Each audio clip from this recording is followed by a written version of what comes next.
Welcome to another episode of Follow the Brand TV. I am your host, Grant McGaugh, CEO of 5-Star BDM, a 5-star personal brand and business development company.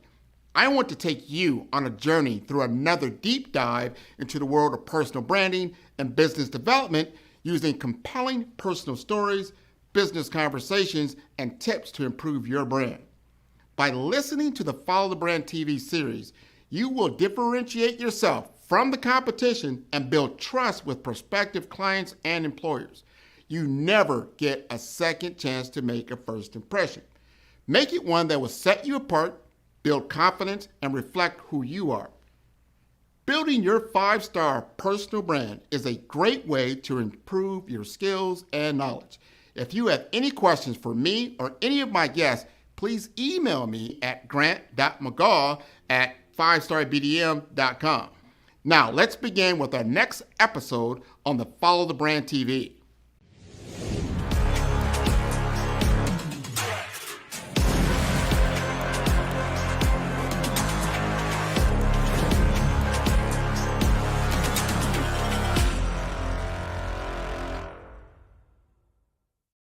Five-Star BDM, Brand Development Masters, is a professional consulting and advisory group keenly focused on business development services for the small to mid-sized business and entrepreneurs. Although every business is unique, they often share business development challenges that can be addressed through smart branding. Services include process improvement and operations, digital strategy and transformation, business intelligence, digital marketing, and personal branding. Our business and personal branding company has helped a number of professionals and organizations to optimize and grow. This results in more business, more opportunities, better reach, positive outcomes. Visit www.5starbdm.com today to learn more.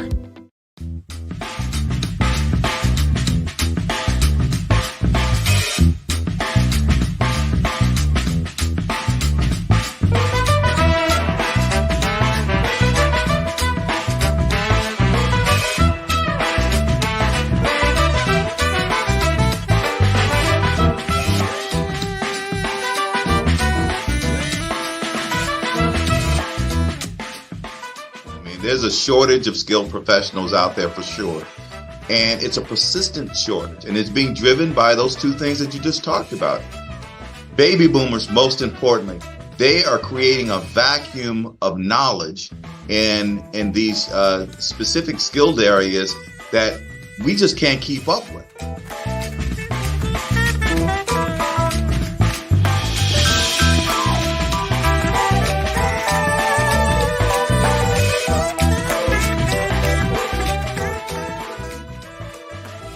Because of AI over the course of the last 3 or 4 years, AI has really changed the look and feel a lot of times of some of the written communication that we see out there, i.e. resumes and LinkedIn profiles or whatever.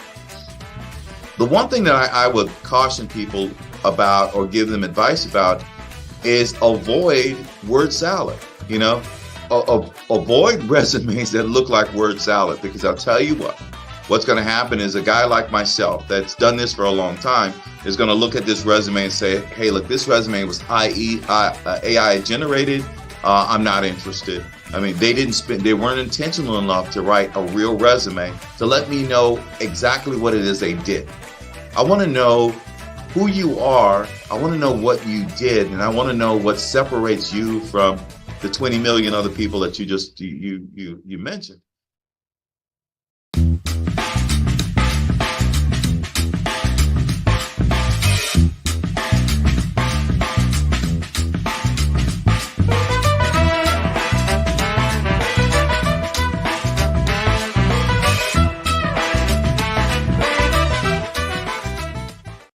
Welcome, everybody, to the Follow Brand Podcast. This is Grant McGaugh. We're going to keep it right here in South Florida. We are going to nail down some things around staffing, around executive search. What's happening now in the healthcare realm when it comes to having enough people to be able to do the work. They need knowledge workers. They need people that are skilled, and it takes certain savvy in order to get that done. We're going to talk to Jay Reynolds. Jay Reynolds has been here in South Florida for a number of years, I think since 1998. We're going to have a candid conversation how this is affecting his business and how he can actually affect other businesses that are having these types of challenges. So, Jay, introduce yourself. Hey, Grant, again, thank you very much for having me on your show. I'm a big fan. I follow your show, watched it, and I'm honored to be included in your show. So thank you for the opportunity to give your audience the opportunity for me to tell my story. So thanks very much for that. My name is Jay Reynolds. I own Wolf Creek Consulting. We are a top-ranked executive staffing firm. I have an office in Birmingham, Alabama, one in Fort Lauderdale, Florida, and West Palm Beach, Florida. My company's been around since 1998. We primarily place people in finance, accounting, IT, and healthcare. We are an engaged and a retained firm, and we do business with some of the top hospital systems in the country, not necessarily just in South Florida or the Southeast, but our footprint is primarily national. That is good. Now I'm going to go right to what I feel is the elephant in the room. And that is, diversity, equity, inclusion. And we're talking that's really in the human resource realm about having the right personnel. And they're saying, I don't know what their legislation is, the policies all around it, but I know in Florida they're saying, hey, you can't even say diversity, equity, inclusion anymore if you want to keep funding, from the state. And I think the same thing happened in Alabama just recently as well. I want to hear from you, your views on these different things and how it's affecting. And maybe you work with some state and local government. Maybe you also work, and I know you work with a lot of enterprises across the nation as well. Give us your take. Well, I'll tell you that there are two ways to look at this, right? There is the political arena. In the political arena, you have the politicians that are basically saying this and that, and they're running on this whole woke campaign, anti-woke campaign, right? And part of it is just basically to appeal to a certain base, and they're doing that here in Florida, and quite frankly, some of that is working for them as it relates to the way they're approaching raising money for their campaigns and getting reelected, right? That's one aspect of it. The other aspect of it is corporate America. Corporate America sees this totally different. Corporate America says that, hey, look, we understand that diversity and inclusion in our industry makes sense. We run faster, we jump higher, we have more qualified pool of people to choose from. We make more money. We retain our employees and our professionals much more than companies that are not diverse. We do a better job. We are stronger together. That's what corporate America says. And corporate America is basically saying, politicians, you can do whatever you want with your state legislation. I'll give you a perfect example of that. Disney. Disney is a really good example of that. Ron DeSantis and Disney are in a feud and have been for the last 3-4 years, primarily because of this anti-woke campaign that Governor DeSantis has run on. Okay, not only run in the state, but run as far as his presidential campaign is concerned. But Disney says the reality to that is that we are a better company when we embrace diversity and inclusion, and we will fight to embrace diversity and inclusion, and we will protect it. We will go to court. We will go. We are comfortable being on the news every day because we are going to protect diversity and inclusion. That's a really good example of what corporate America is saying about diversity and inclusion versus what politicians are saying.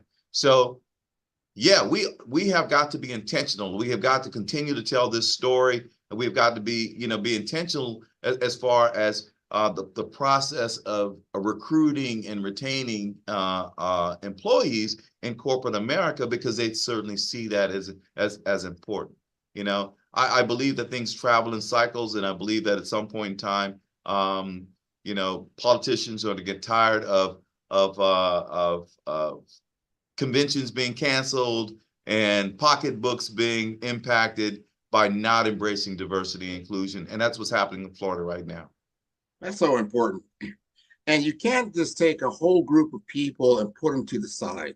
I think that I think that impacts a lot of people when they think through that. I've talked to so many people, even outside of my own state, and I tell them, hey, you come here, you're gonna go to the beach, you're gonna have fun. They're like, oh, I don't know if I'm gonna go to Florida because of this and that and that. I'm like, wow, we're getting that reputation, even though in South Florida it's very diverse. It's a completely diverse population of people in a number of different ways.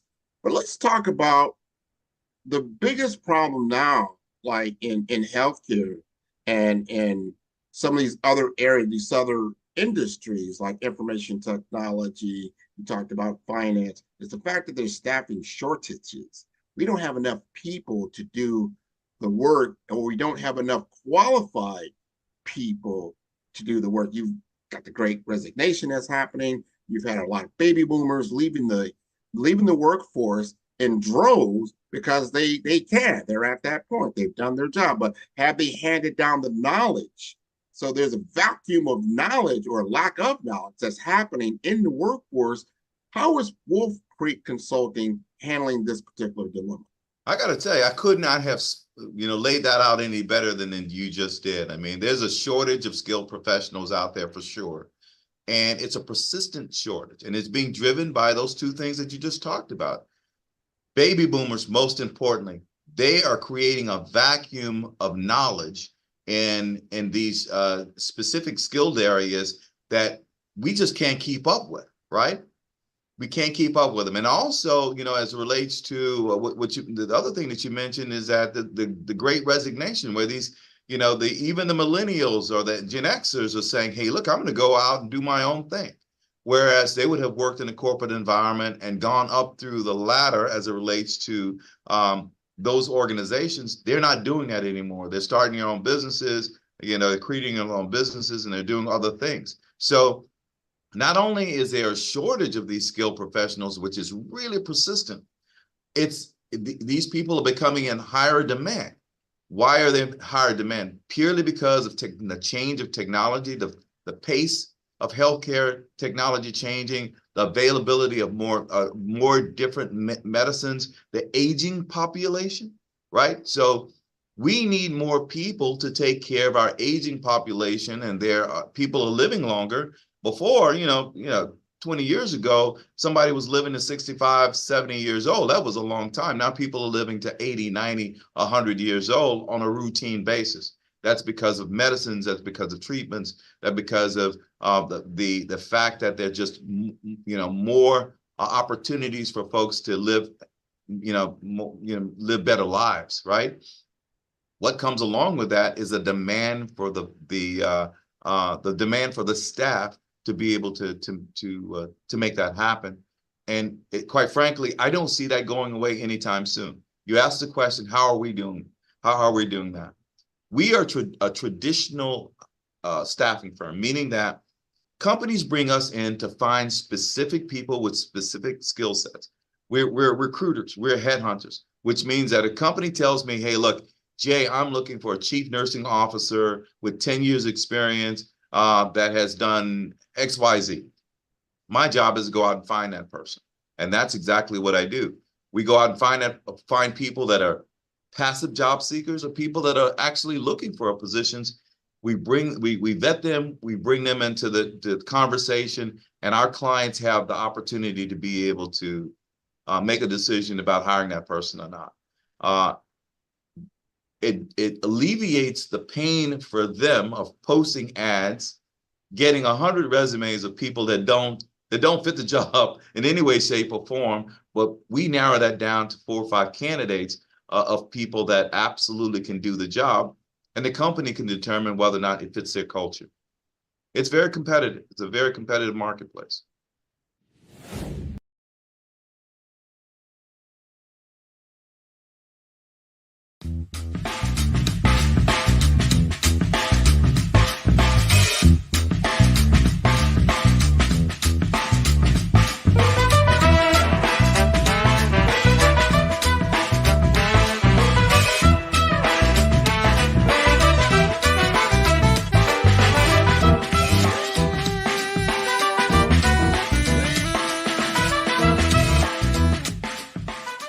mean, there's a shortage of skilled professionals out there for sure. And it's a persistent shortage. And it's being driven by those two things that you just talked about. Baby boomers, most importantly, they are creating a vacuum of knowledge in these specific skilled areas that we just can't keep up with.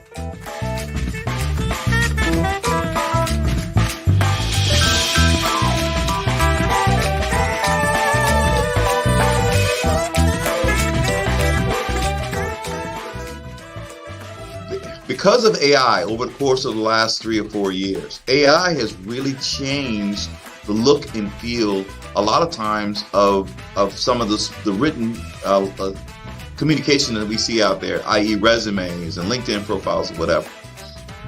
The one thing that I would caution people about or give them advice about is avoid word salad.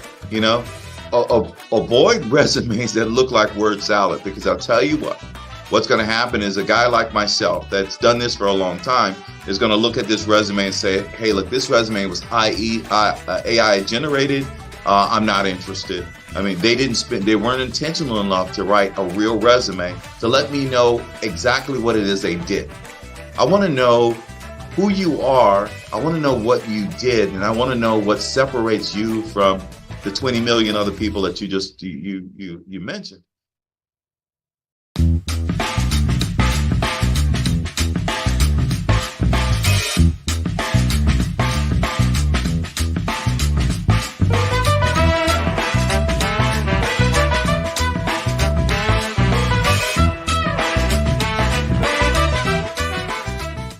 Grant McGaw, CEO of 5-Star BDM, is turning heads in the healthcare and information technology sectors with his groundbreaking approach to personal branding and business development.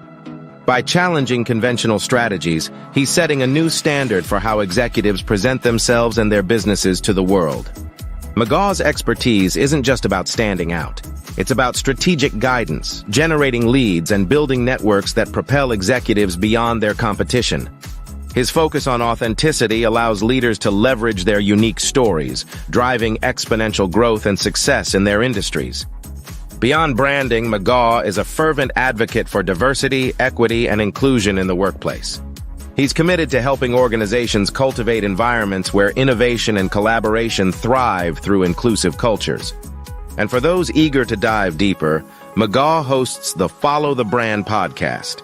Here, he unpacks the intricacies of personal branding and business growth, offering valuable insights for professionals eager to redefine their identities and share their narratives with the world.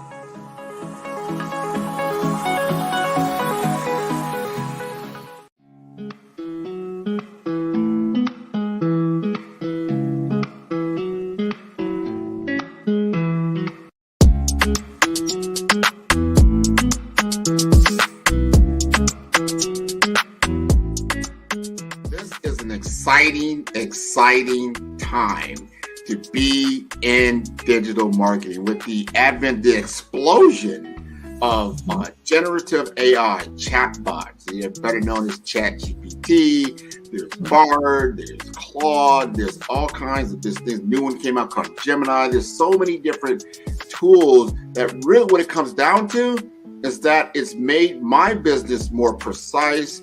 I can do things more quicker, I would say, and to elevate my brand messaging to a level that allows me to be as creative as possible.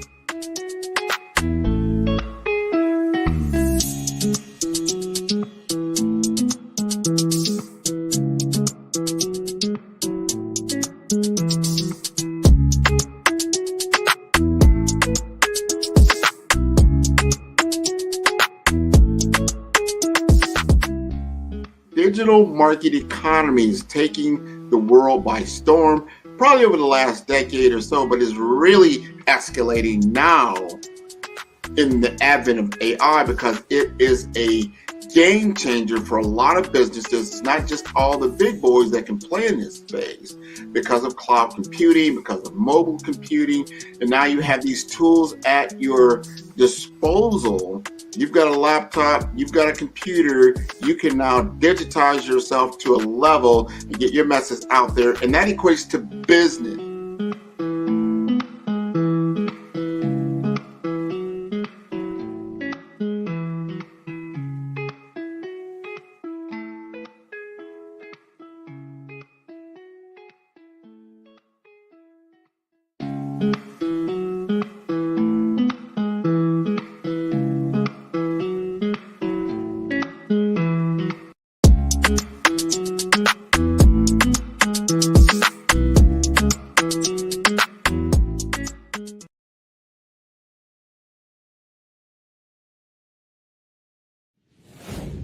Talk to me about the process of working with Wolf Creek. I'm curious about this whole thing, executive search firm. So if you are a current executive, maybe you're in HR, maybe you're in operations, or maybe you're the CEO of the company, you're looking at your particular staff that you have today. You've got some openings, or some openings are coming open, and now you've got to fill those seats. Why would somebody work with Wolf Creek as opposed to another firm? What's the advantage? That's a really good question, Grant. And I will tell you this. There are a couple of things that I like to say. Okay. There are very large staffing firms out there, the Korn Ferries of the world, the Struggles of the world, very large staffing firms out there that are national in scope. And I like to call them the Army. There's the Army. And then there's the Navy SEALs, right? We're the Navy SEALs. The difference between doing business with us is that you get a boutique firm that will treat your business like it's very important. You get to deal with the decision makers. You get to be able to communicate with the decision makers in real time.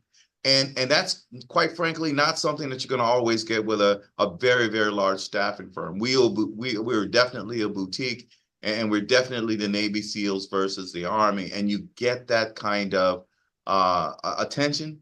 You get that, basically, I tell people all the time is that the only time you really can't talk to me is that if I'm at a Saints game.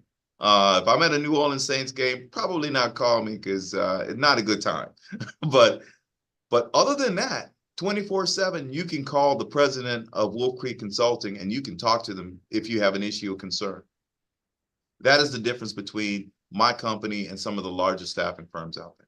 I like that. I like that. Accessibility is big, especially if you're going to fulfill a very important position within the company. You got to make sure that you've got the right firm, you've got the right person. You're going to ask a lot of questions. I want to ask you this, because I'm in the personal brand space. When you start looking at a individual candidate's brand, one of the things I've been telling a lot of people is that, okay, you have a resume, you have a CV, you have a LinkedIn profile, but that puts you in a pool of people of maybe only 200 million or something like that. How do you differentiate yourself? And I always talk about having a brand, a personal brand, something that's going to get Jay's attention, because if his job is this, let's say it's a healthcare firm, say, Jay, I need you to go out and find me chief nursing officer, COO, or a director or that, and I don't want to go through hundreds and hundreds of resumes. I want you to do it. Now you got to go out and do it. How do you then find those candidates? And do you see a person that either their brand sticks out to you, something that differentiates them that may be a good fit for this organization? Well, there are a couple of things. First of all, we have the luxury of having done this for 25 years, right? I have almost 2 million resumes in my database, almost 2 million resumes in the healthcare, finance and accounting, IT field, which means that there are people that I have built relationships with or know over the course of years and years and years, and in many cases have provided a lot of advice to them as they've kind of matriculated through their careers. That's the first thing. The second thing is this. Because of AI over the course of the last 3 or 4 years, AI has really changed the look and feel a lot of times of some of the written communication that we see out there, i.e. resumes and LinkedIn profiles or whatever. The one thing that I would caution people about or give them advice about is avoid word salad, avoid resumes that look like word salad, because I'll tell you what's going to happen is a guy like myself that's done this for a long time is going to look at this resume and say, hey, look, this resume was AI generated. I'm not interested. I mean, they weren't intentional enough to write a real resume to let me know exactly what it is they did. I want to know who you are. I want to know what you did. And I want to know what separates you from the 20 million other people that you mentioned. And that is written by that individual who understands their background and understand their experiences, and they're able to put that on paper. I can't tell you how many resumes I see today that are word salad, that are just hung together with, with twin stick and tape and glue and all of that kind of stuff, and it makes absolutely no sense. And a guy like me just flips right past that, right? So I would just say, be very intentional.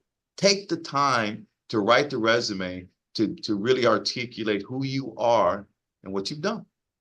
I second that. I think that is so big. AI can be used for certain things that can quickly get you, and really like a template. Send an email to somebody. I need to put a template. I need to get me going. Get me, everybody has a writer's block or anything like that, but you've got to still massage it, and you're going to have to customize. You've got to put your particular spin on different things. And when I heard you just say, if you just give me some generic AI generated blob of information, and I look at this and I'm like, there's no life here. There's no life force here. There's no story. I tell people all the time, you've got to have a story. Anybody's going to have a laundry list of jobs that they've had. But does that really tell you what you did in those positions? Does it tell you how you accomplished, different tasks and how you overcame challenges? How did you get like, oh, you know what? I generated $5 million in sales, if that were the case. Like, great. Well, how did you do that? Yeah. And how are you ranked? You generated 5 million, but the number one guy generated 500 million, right? So what does that say? You need to know, we need to have some kind of appreciation for what that 5 million represents. Did it put you in the middle of the pack? Put you in the back of the pack? Did it make you the number one sales guy in your region? All of those things are just really, really important. And I think it's really important to the point that you just made of creating stories. People, if everybody says I'm detail oriented, I'm hardworking, I'm a quick study, all of that stuff. But when people tell stories about who they are and what they've done and how they've overcome things and how they've created something from nothing, that's what's compelling. That's what's compelling. And that's what a guy like myself is not only looking for, but looking to have a discussion with his client to say, okay, this is why you need to take a look at Grant. Grant's done this, and this. This is how he's ranked. These are some of the things that he has overcome in his career. And this is why I believe that he would actually add value in your organization because of what he's done. Man, I want my audience to really listen to what you just said. You want Jay to be your brand ambassador for this new opportunity at this institution. Let's say it's a healthcare institution. You want him to sell you to them. So you've got to sell him on who you are, what you've done. And remember, he just said he has a database of 2 million resumes. So he's got people he can tap, like, hey, you know what? I know that. So if Jay doesn't know you, you don't stand out, and you're just a lily in the field of lilies. Somebody's got to be a rose out there so he can see you and then give him enough information that he can then sell you to the client so you can get that interview. I appreciate that journey because if I'm the CEO of a particular institution and whatnot, I need to trust you that you're bringing me qualified people and that you've already asked them probably the questions I need to ask them, that I need to know. And then now I need to just get familiar, with, well, Jay, bring Grant in. Let's have a conversation. You're pretty high on him. Let's have a conversation because credibility in your game is got to be. Oh my God. It is paramount. I'm a business partner, right? And one of the things that I tell people all the time, it goes back to what we were originally talking about. I'm not a vendor, right? I'm not a staffing firm. I am a partner in this, right? My job is to make sure that I don't waste the time of CEOs and COOs and CFOs and directors of this and directors of that. My job is partnering with them and making sure that I'm bringing the right people to the table. And we get paid for that. We get paid, and we get paid handsomely for that. So my job is to make sure that I don't damage my own reputation, Because what happens is that, bad news travels really, really fast. Good news travels much slower than bad news, right? So you have to make sure that you're not doing something that damages your own reputation. And quite frankly, that is the way that you build relationships over time. And again, I'm not a transactional person. My company's not transactional.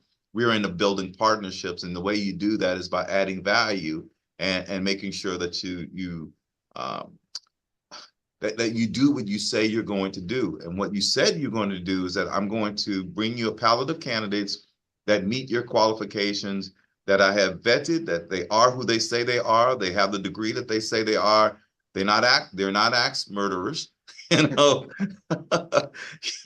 And bottom line, they're going to come into your organization and add value, and that's my commitment to my clients. So I have to make sure that I guard that very jealously, right? I guard that reputation very, very jealously, and we try really hard to do the right thing.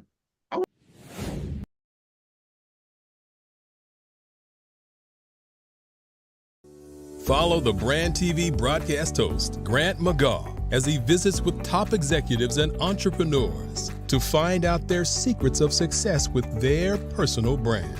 Follow the Brand TV broadcast host as he focuses on brand development to build better relationships, bring value to your business, relationships, and career. You will enjoy listening to each episode that is tailored to speak to you directly.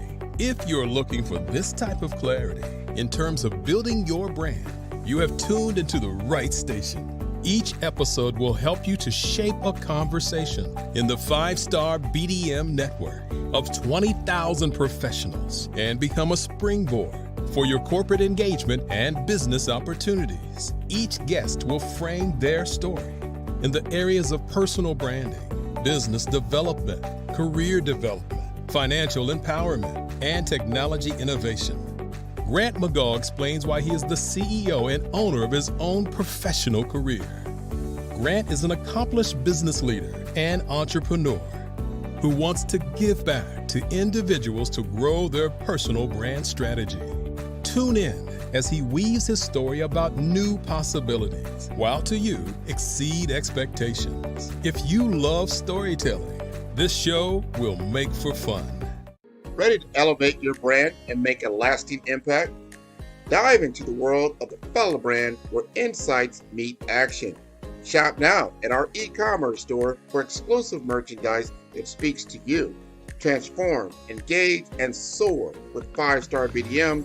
Your journey to brand brilliance begins today.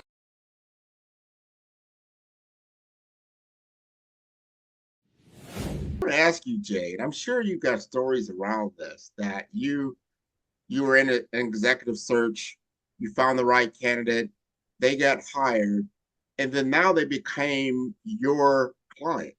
That person now is has the authority. They need different personnel, that type of thing, or maybe they move to a different company and like, hey, I'm going to Jay. That shows you that reputation has goes a long way for a long time. Give us an example of that. Oh, those are some of my favorites, right? I could give you an example of a very large, I won't call their name, but a very large hospitality company. And they were looking for a CEO to cover not only their existing business, but they wanted to do some mergers and acquisitions, right? They probably had somewhere in the neighborhood of like 200 properties across the country, but they had been looking for a year to find a CEO. Matter of fact, the COO was performing both as a CEO and a COO at the same time, burning him out. We were brought in to conduct a search. We found the guy, brought him in from another company, a Marriott company, Marriott corporate company. We recruited him out of Marriott to come in corporate to take over this hospitality company. He comes in and just does a bang-up job for these guys. Bang-up job. They absolutely love him, right? And as a result of that, that relationship that I still have today, we have placed a COO, we placed a treasurer there, we placed numerous and sundry director level and management level people within this very large hospitality company. And there's only one retained, engaged firm that this company uses today, and that's my company. And I could give you story after story of that. And I can give you story, another story that we came in and kind of cleaned up a mess with the company. We had a company that they had a company that basically was a manufacturing company, and they had hired a CFO, CFO that they thought had a CPA that had a lot of experience in manufacturing, had done all of these things. They hired this guy, they brought this guy in, and then within a year of them bringing him in, they're getting these letters from the IRS saying that they're being investigated for this, or tax, tax issues because they hadn't paid their taxes, they hadn't filed on time, and all of a sudden they're getting all of this stuff from the IRS. So they bring us in and say, okay, what's going on with this guy? I do a real short search on the guy. I find out he doesn't have a CPA. He doesn't have an accounting degree. He's got a degree in business administration, but he has never done anything at the CFO level that would have provided him the experiences to be successful in this company, right? I give him this information. They terminate the guy, and we bring in a guy who's actually a CFO for a manufacturing company, one of their competitors. We got one of their competitors, CFO, CPA, 2 master's degrees. He comes in, he writes this company, and these guys, again, there's only one staffing company today that they do retained searches with, and that's me. But I can just tell you how when you don't do the due diligence and Bob comes in and you like Bob and you shake Bob's hand and he's a nice guy and say, let's hire Bob, but you haven't done the due diligence, that's what happens to you. That guy, because of his lack of experience, almost took that manufacturing company out. Man, that's a heck of a story. In a year. That is a heck of a story. You got to do your due diligence. You don't know who you're dealing with. You have stated some valuable things that are important, because it's not just about, as they say in cybersecurity, you trust, but you verify. Trust but verify. You have got to verify, because if they've got that much authority and they can do certain things, if they're not qualified, well, yeah, of course, they can wreck the ship. So you've got to make sure you know what you're doing. This guy was signing documents as a CPA, and he didn't even have a CPA. Oh my goodness!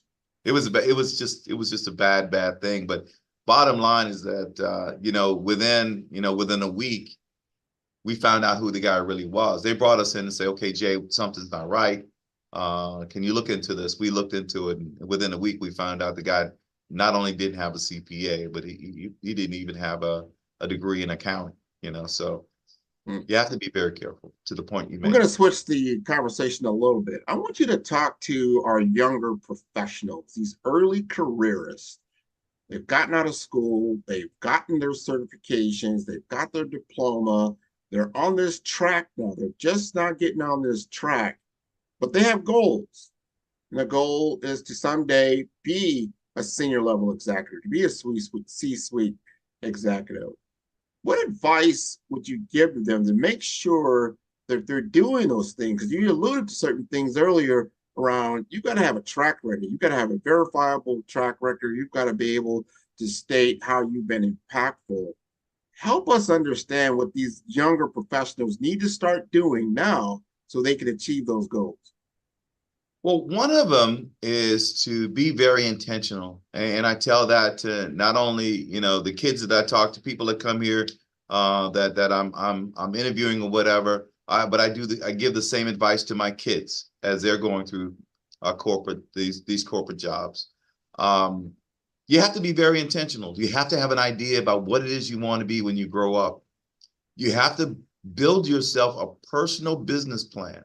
And I know how hokey that might sound, but you need to sit down, have a quiet moment, have a conversation with yourself, and put it down on paper. to say, these are the things that I want to do. So when things start to waver or you start to go through these cycles, you don't lose your focus. You don't say, okay, you don't get off the path. And that's what happens a lot of times that I see, is that something happens and throws somebody a curve, and it takes them off, it takes them off the big picture, right?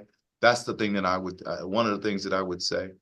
And then another thing that I would say is that we have this feeling that, hey, look, we want to be able to not look at the price tag on things that you want to buy, right? You know what I'm talking about. You know exactly. You want to walk up to something, and you want to see something that you like, and you want to not even have to look at the price tag. You just want to pick it up and, hey, look, this is something that I want. You can't have that mentality if you're looking at the clock. If you don't want to watch the price tag, then you can't watch the clock, right? I believe in work-life balance. I understand that, but you still have to put in the work. You really still have to put in the work. And part of being able to have that ability to not look at price tags is ignoring the clock and putting in the time and grinding. Grinding, man, that is so important. And I like how you said about you can have failures. This is life. As they say, life be life. What does that mean? I mean, things happen that you did not expect to happen. You might have been, fantastic in a role. You just slaying it, right?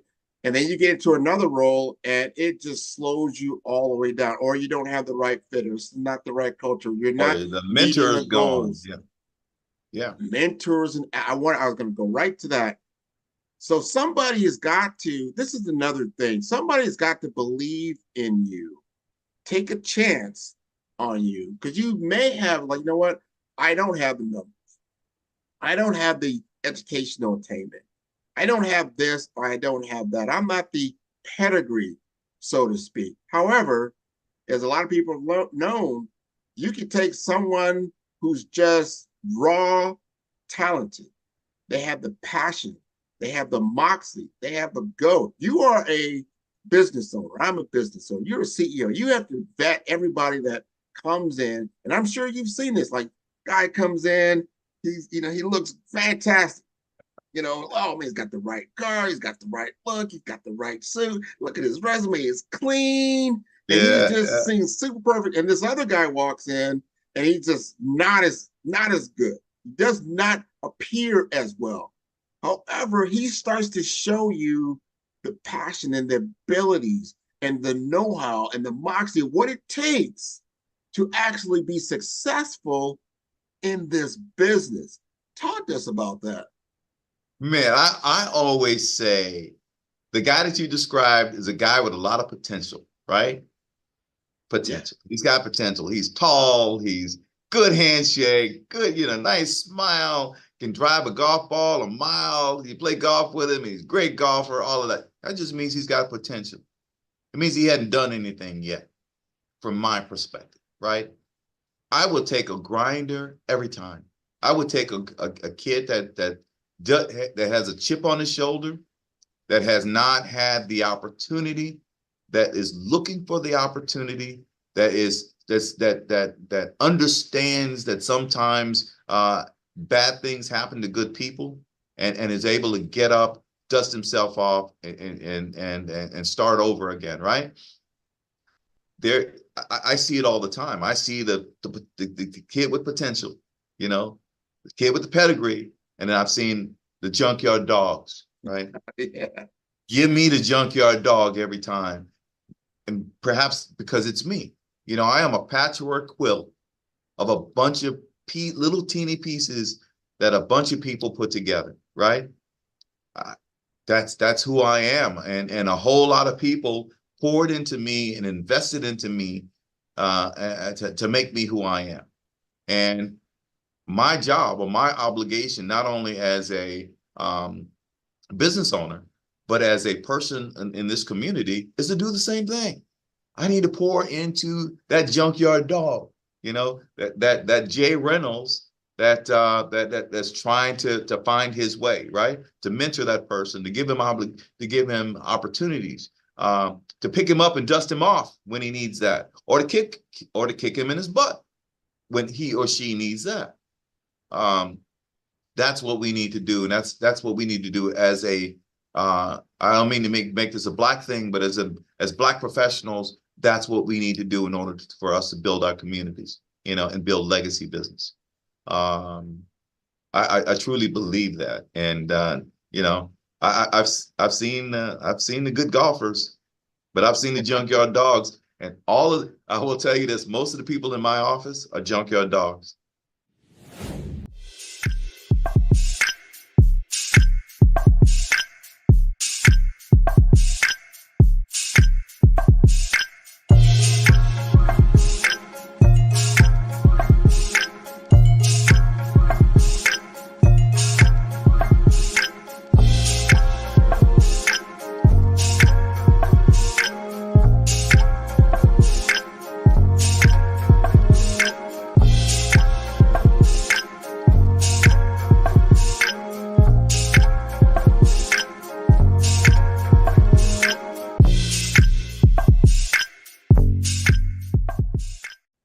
Yeah, you've got to have the drive, depending on the job, what it takes, what's necessary, and know how to gauge talent.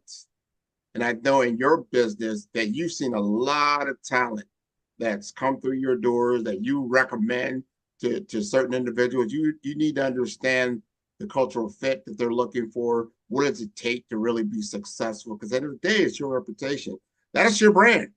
That is your brand, is your reputation. Is that what you say about yourself? Is what others say about you. Right? Absolutely. So before I leave you, I'm going to give you the mic.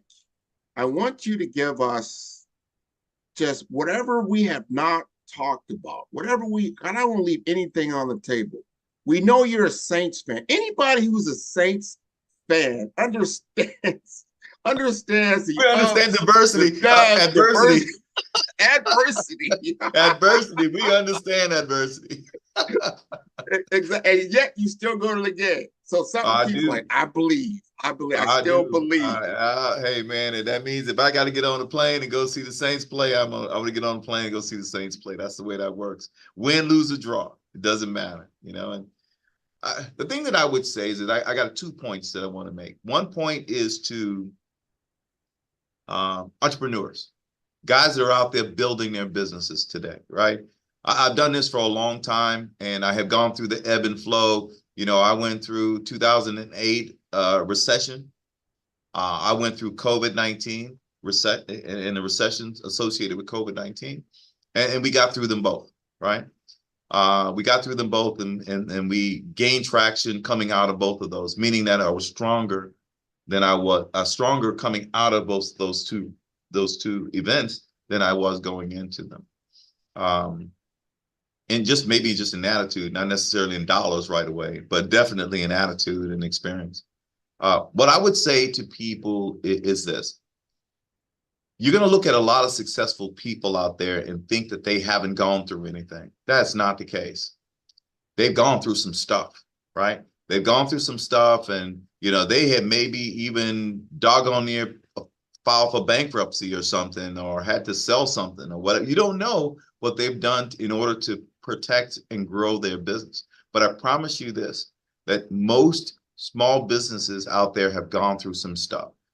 So take the punch to the stomach, whatever that punch to the stomach is, and keep rolling, because you're going to be okay. You're going to be okay.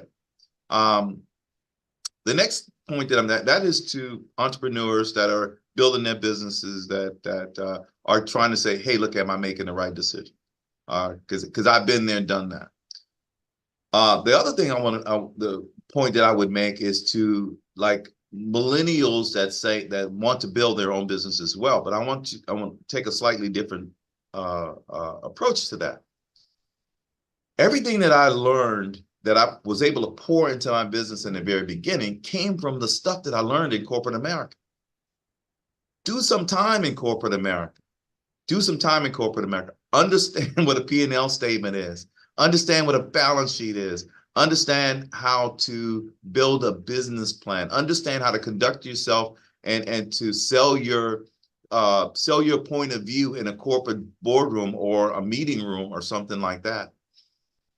Understand what it means to deal with the political landscape that we all have to deal with. Understand about what emotional intelligence is. But I learned all of those things from spending 15 years or 15, 16 years in corporate America, trying to go up to that learning curve and these, the different positions in corporate America.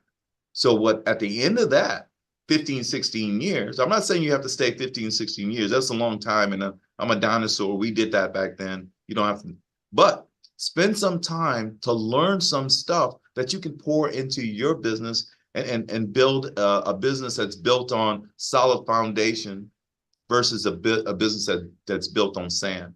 That's not going to withstand any adversity, right? If you build your business on solid foundation, it'll stand. If you build your business on whims and ideas and social media, my expectation is that it will not sustain itself. So those are the 2 points of light that, if you would, 2 things that I would leave you with. Man, those are 2 great points of light.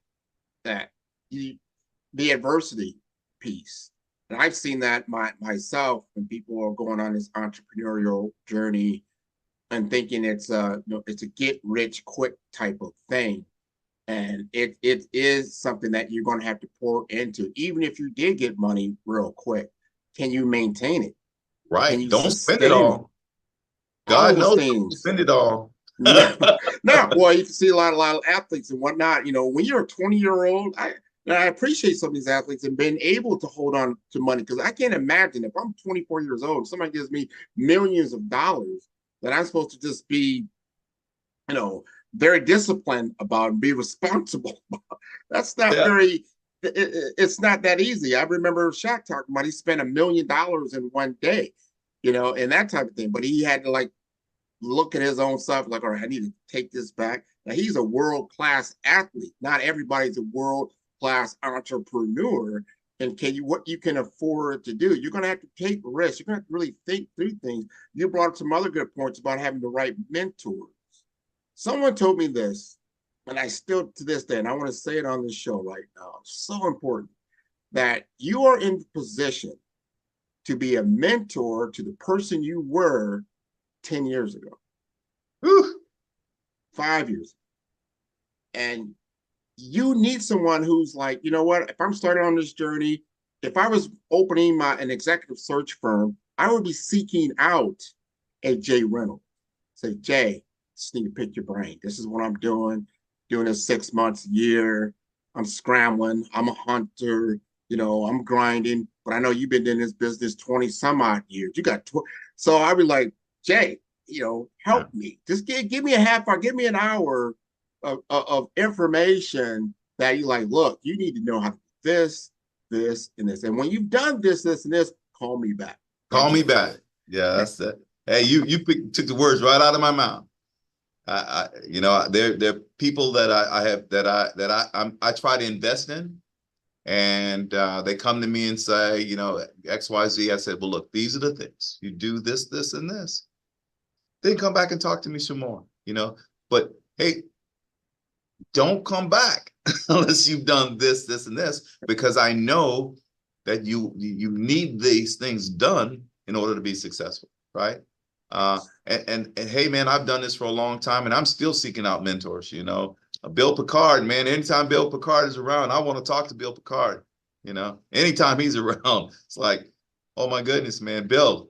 Give me 5 minutes. Yeah. People don't know Bill Picard is a multi-millionaire, ran automotive parts business in Detroit, lives down here in Palm Beach now. I've talked to him myself. Great individual, wealth of knowledge. And a lot of times it's no nonsense stuff. It's not absolutely basic blocking and tackling. Did you block? Did you tackle? Yeah. Bill is that way. Say, hey, look, man, he'll tell you. He'll tell you really quick, And now we can't get off this show without mentioning Dexter Bridgman And the reason I bring up Dexter, because Jay, some people may not know, my audience may not know that Jay also has his own show on the Miami Media, I think it's MIA Legacy. Talk to us about the show a little bit. Hey, it's called The Business of Black Business. And quite frankly, it's a baby for Dexter and I, and purely because of the fact that we were sitting around one time talking and saying, hey, look, when I was building my business, I had nobody to talk to, nobody to give me advice, nobody to help me to find money, nobody to help me find staff, whatever, or to get out of my own headspace, right? So we built this show called The Business of Black Business, and we bring on very successful entrepreneurs, thought leaders, all kinds of folks that talk about how to go about building your business, and also giving them some a proof source to say, hey, look, I did this. I did this, and this is who I am, and now I'm making millions of dollars, and you can do it too. And the show has been around for about 2 years. We started on YouTube, only doing YouTube, and now we're on the WB on TV on Sundays at 1 o'clock. Every other Sunday. So we probably get somewhere in the neighborhood. Right now, I think we're getting somewhere in the neighborhood of like 400,000 views or something like that. But that is awesome. That is awesome. I love to hear that. And for our viewers, they got to know how to contact you, Jay. What's the best way? Hey, you can. My website is wccstaffing.com. The name of the company again is Wolf Creek Consulting, and again wccstaffing.com. My email address, if you want to email me, is jay@wccstaffing.com. And Grant, I just want to say thank you for the opportunity to share. It was a really good conversation, and you do a really good job of this interviewing process. I'm learning from you. So thanks very much for having me.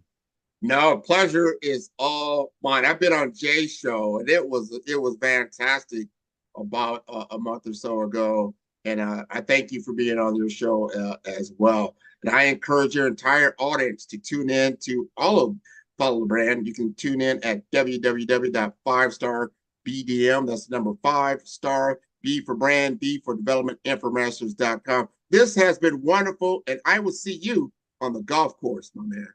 Yes, sir. Absolutely. Can't wait. Tune in for our next show or click on our website at www.5starbdm/followthebrandtv. Thank you.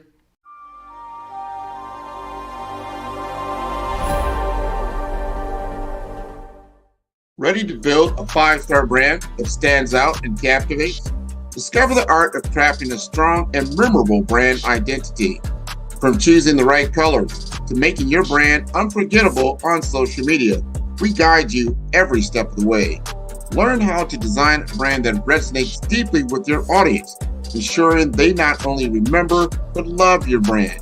Whether it's enhancing visual appeal or mastering social platforms, we have got you covered. Dive into the world of impactful branding with us and see the difference. Follow the brand for more insights and expert tips. Don't just be seen, be remembered. Join us now.